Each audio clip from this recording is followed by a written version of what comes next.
Debemos ir más allá del constante clamor del ego, más allá de las herramientas lógicas de la razón, al lugar tranquilo dentro de nosotros, al reino del alma. Deepak Chopra.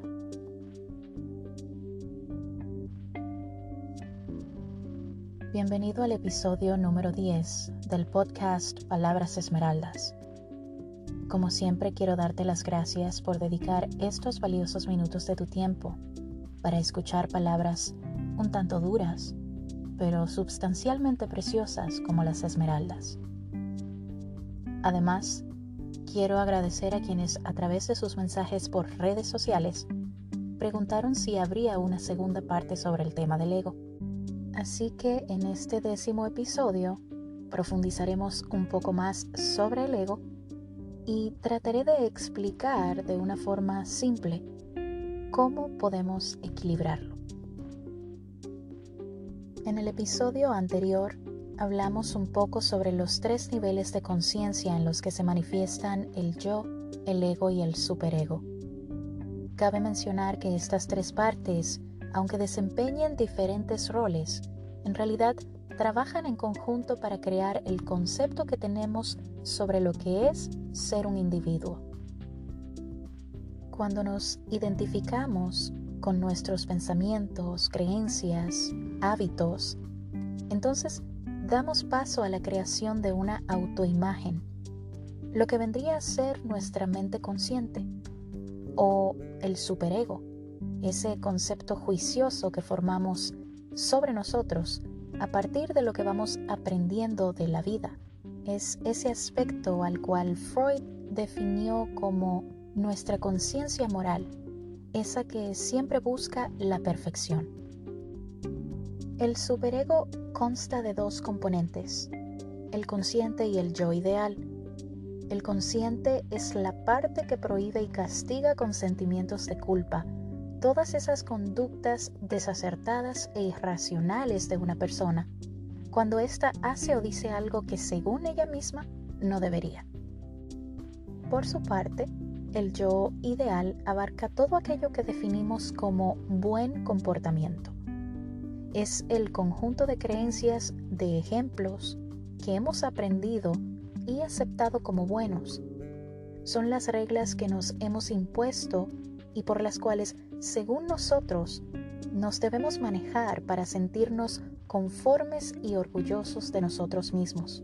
Pero resulta que cuando nuestro modelo del yo ideal es demasiado alto, entonces experimentamos sentimientos de culpa y fracaso al no cumplir con dichas autoexigencias. En la primera parte del episodio sobre el ego mencioné que usualmente vemos al ego como algo que hay que erradicar porque es dañino, pero se nos olvida que el ego nos ayuda a expresarnos en el mundo externo por medio de la identificación que hacemos de nuestras emociones y pensamientos con nuestro cuerpo. Gracias a él podemos experimentar el mundo físico. El ego básicamente es como una canasta llena de opiniones y pensamientos que hemos ido almacenando a lo largo de los años al interactuar con otros. Cuando nacimos, nuestra conciencia no estaba desarrollada. A medida que aprendimos sobre el mundo, poco a poco, construimos un modelo mental de cómo creemos que son las cosas. Cuanto más aprendimos sobre el mundo exterior, más complejo se volvió nuestro modelo mental. El ego puede decirse que es un mecanismo de supervivencia porque lo que realmente intenta hacer es protegernos. Pero el problema es que el ego se alimenta de dudas y de inseguridades sobre nosotros mismos. Entonces, aquí se complican las cosas porque podemos crear un ego frágil o un ego intolerable. El ego frágil, el ego débil, es aquel incapaz de tomar el control. Es un ego sin conciencia de poder. El ego intolerante es el ego narcisista, el que se cree demasiado poderoso y usualmente actúa fuera de control. Recordemos que vivimos en un mundo dual, en donde todo tiene dos polos, dos formas de expresión. Es por esto que no debemos ver al ego como algo totalmente dañino.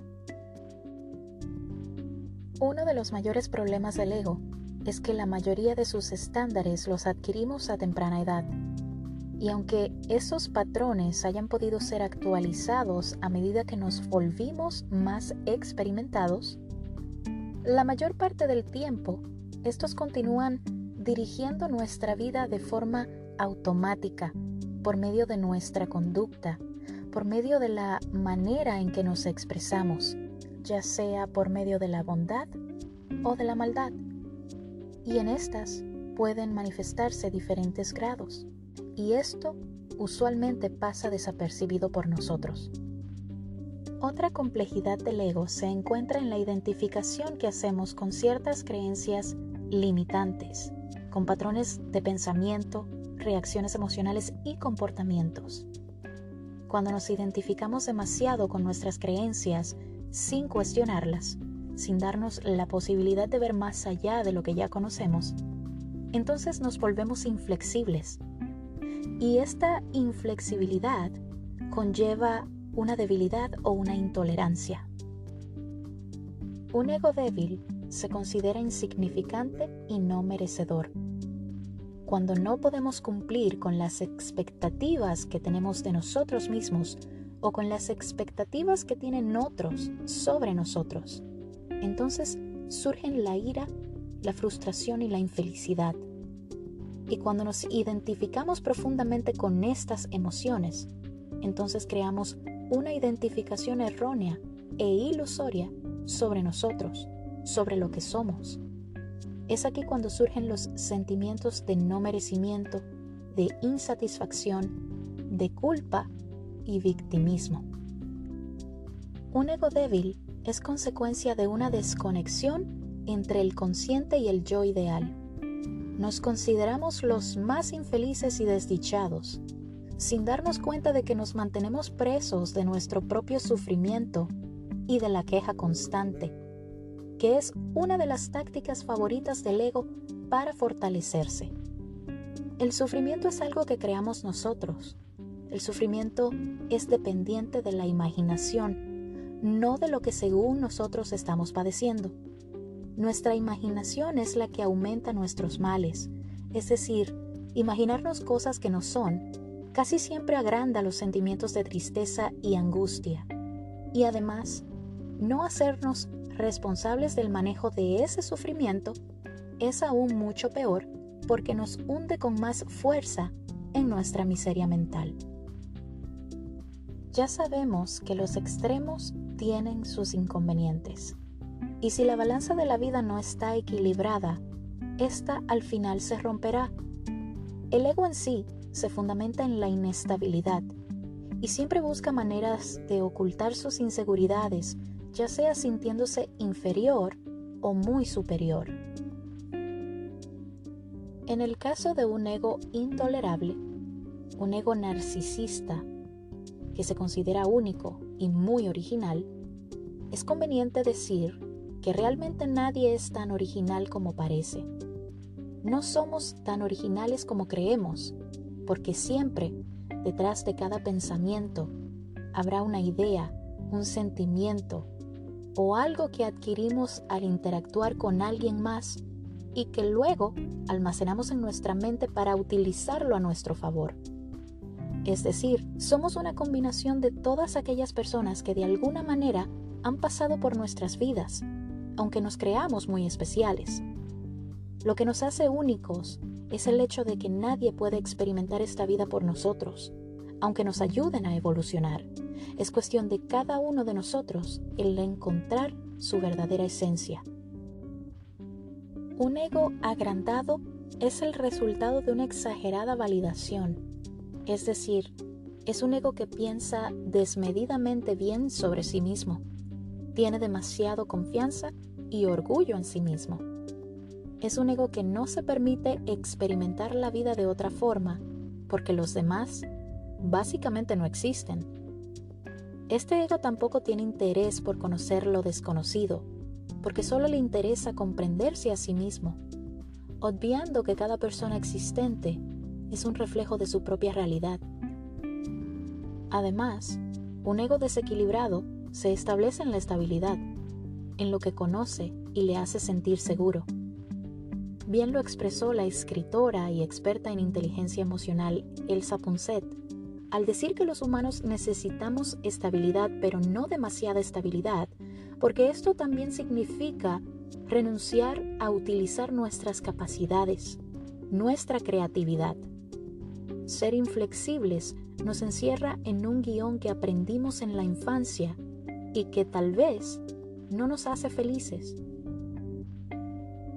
Quizás has escuchado en alguna ocasión a un amigo o tal vez a un familiar decir que visitar a un psicólogo y hacer terapia es una pérdida de tiempo, que eso es solo para los locos o para los que tienen problemas. Este es un ejemplo clarísimo de un ego desequilibrado, un ego que se cree demasiado fuerte y coherente como para necesitar la ayuda de alguien. Este ego se cree todopoderoso, que lo sabe todo, que no necesita de nadie, y además te hace creer que tú eres tu mente y que tu mente lo puede todo. Pero esto es una idea falsa, porque la mente en sí misma es inestable. La mente tiene una tendencia a la vacilación, a la fluctuación. La mente es dual y la mente nunca podrá sanar lo que ella misma provoca. Este pensamiento tan lineal, tan inflexible y egoísta de percibir la vida, es un reflejo de la resistencia que una persona establece para no expandir sus capacidades, para no comprender los aspectos ocultos de su inconsciente, porque para él o ella solo existe lo que puede explorar desde la conciencia. Tal vez no nos damos cuenta, pero al rechazar otras perspectivas, lo que realmente mostramos es el profundo miedo que existe dentro de nosotros. Porque al ego le aterroriza salirse de su zona cómoda y cederle el poder a otro. El ego siempre quiere controlarlo todo y evita revelar su aspecto más vulnerable. Y al no reconocer su vulnerabilidad, lo único que hace es alimentar más esa identificación ilusoria, encadenándose a su sistema de creencias, de pensamientos e ideas, y hace todo lo que esté a su alcance para defenderlos, usualmente poniéndose a la defensiva, atacando con palabras hirientes, con manifestaciones de enfado, rebeldía y poder, que le dejen ver al otro que él es superior, mucho más fuerte y poderoso, que nada le intimida y nada le hace cambiar de opinión. Porque justamente eso es lo que el ego quiere, que no cambies de opinión ni que des tu brazo a torcer, porque tiene un profundo miedo a cuestionarse a sí mismo y a experimentar un nuevo sistema de creencias. Aunque el ego nos ayuda a identificarnos y forma el concepto que tenemos de nosotros mismos, debemos recordar que no somos nuestro ego. Creer que somos nuestro ego es una ilusión. Un ejemplo evidente de esto es el que podemos cambiar de ropa, de color de cabello, pero seguimos siendo la misma persona que vemos frente al espejo, aunque tengamos arrugas, canas, etc. Y estos aspectos físicos, aunque sean alterables, solo están cambiando nuestra apariencia exterior, porque nuestra real esencia siempre será la misma. Entonces, si el ego soy yo, porque me ayuda a identificarme con el mundo material, pero mi yo real no es mi ego, entonces, ¿qué es lo que realmente soy yo? Pues, el ego, para ser más específica, es tu yo construido a partir de todas las cosas con las que te has identificado hasta ahora. Tu verdadero yo es tu esencia, esa que se da cuenta cuando el ego quiere dominar una situación y entonces le llama la atención. Mejor dicho, nuestro yo real es un observador de lo que observamos, es un perceptor de lo que percibimos. Y encontrar tu verdadero yo significa descubrir una verdad que generará en ti una profunda incomodidad, que te sacudirá desde lo más profundo de tu ser. Una verdad que debes descubrir antes de que puedas experimentar la liberación. Descubrir tu verdadero yo implica revelar tus pensamientos más delirantes y reconocer todos aquellos aspectos de tu vida que aún están sin resolver. Es decir, tu verdadero yo se manifiesta al reconocer tus inseguridades, tus miedos, así como tus fortalezas.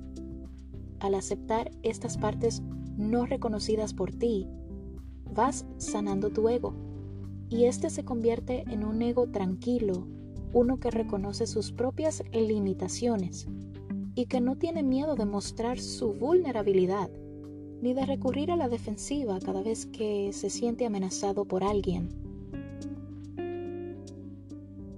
Desde el punto de vista espiritual, el ego es una elaboración de nuestra mente.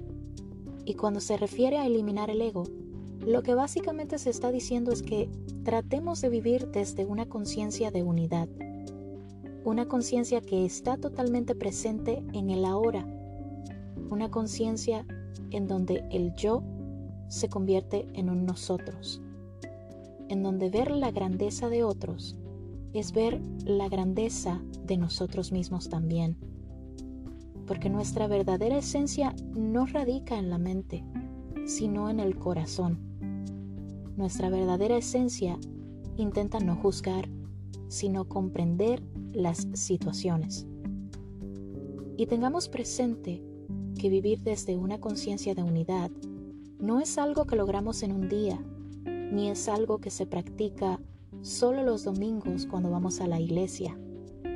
La espiritualidad es una práctica constante, es un despertar lleno de interrupciones. Es un conocernos a nosotros en cada persona que se nos cruza en el camino.